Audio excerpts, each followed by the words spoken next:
made some very thought-provoking points. Now let's dive in a little farther and look at some of these recent tragic events and see if tighter gun control could have made a difference in the outcome. First, let's look at Sandy Hook Elementary.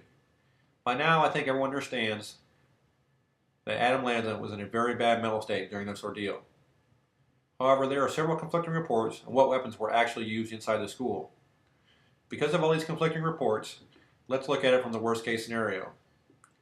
Ask yourself this question: if Mr. Lanza would have been denied access to an AR-15, or a weapon of war as the New York Times calls it, could this event have been avoided? Your answer should be no. He could have done the same amount of damage in roughly the same amount of time with two post-ban approved semi-automatic pistols. The simple fact is, most schools out there today simply are not capable of defending themselves from this type of tragic event.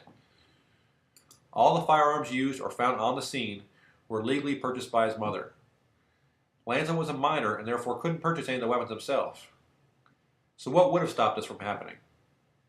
How about armed security at the school, or a good guy with a gun? Or greater focus on our mental health system that would deny access to people with mental health issues from even having access to any weapon at all? Next, let's look at the Aurora, Colorado shooting.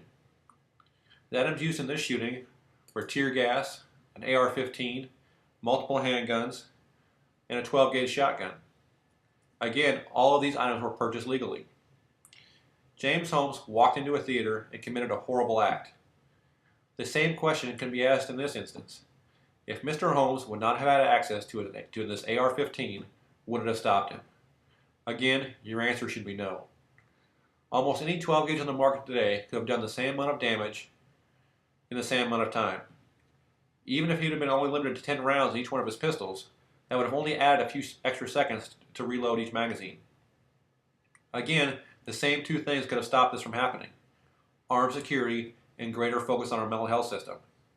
Holmes was already seeing a psychiatrist at the school where he was attending, and he had already admitted to fantasizing about killing people. This alone should have been a big enough red flag to stop this from happening. Now let's look at gun control. According to the recent New York Times article that I recently reviewed, some advocates of greater gun control have argued for banning assault rifles, though a lot of them have also acknowledged that the federal assault weapons ban, which expired in 2004, was inadequate and largely ineffective. Defenders of the AR-15 and other similar assault rifles, however, say that it's misguided to blame the gun that is already used by millions of owners across the country in a responsible manner every day. Critics describe them as high-power weapons. In addition to firing multiple rounds quickly, they have a higher muzzle velocity than traditional rifles. But defenders say that most AR-15s are chambered in a .223 or 5.56 ammunition, low-caliber rounds that are less deadly than those used in many handguns.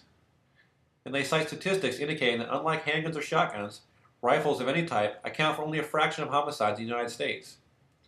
Of 12,664 murder victims last year, only 323 were killed with rifles, according to the FBI's Uniform Crime Report. The possible effects of some of the proposed gun control legislation, like that of universal background checks, I actually support. However, this legislation has already been proven by many analysts to be largely ineffective unless it's combined with a universal registration. A universal registration I am completely against, as it violates all rights of Americans. There are already measures in place that require registration of particular firearms, like those that are fully automatic or are extremely high caliber, like the 50 caliber Barrett sniper rifle. Not to mention the extended background checks anyone has to go through that are required to own firearms of that nature. Requiring registration of the common semi-automatic rifle or handgun is absurd, and it's a violation of our Second Amendment right and every American's privacy. The government has no reason or right to know what weapons I own or possess. I don't think either side will ever fully come to an agreement on this topic. However, the numbers don't lie. For example, in 2011, the total number of gun-related deaths was 8,583. Taken by itself out of context, that number seems overwhelmingly high. However, when taken in context of overall deaths in America, that number represents only 0.34% of all deaths that year. The percent of deaths that were gun-related in 2011 doesn't even equal half of 1% of the more than 2.5 million overall deaths for that year. If you really want to see how over-exaggerated the current anti-assault rifle hype is, look at the 2011 numbers for the percentage of rifle-related deaths. That figure is 0.012% of the overall deaths in America in 2011. Meanwhile, the percentage of overall deaths that result for falling off things like rocks and ladders was 1%, or nearly 3 times the percentage of deaths that were gun-related, 26,631 versus 8,583. Maybe we should look into banning ladders instead. The current pending legislation is a scare tactic and a knee-jerk reaction to a horrible tragedy.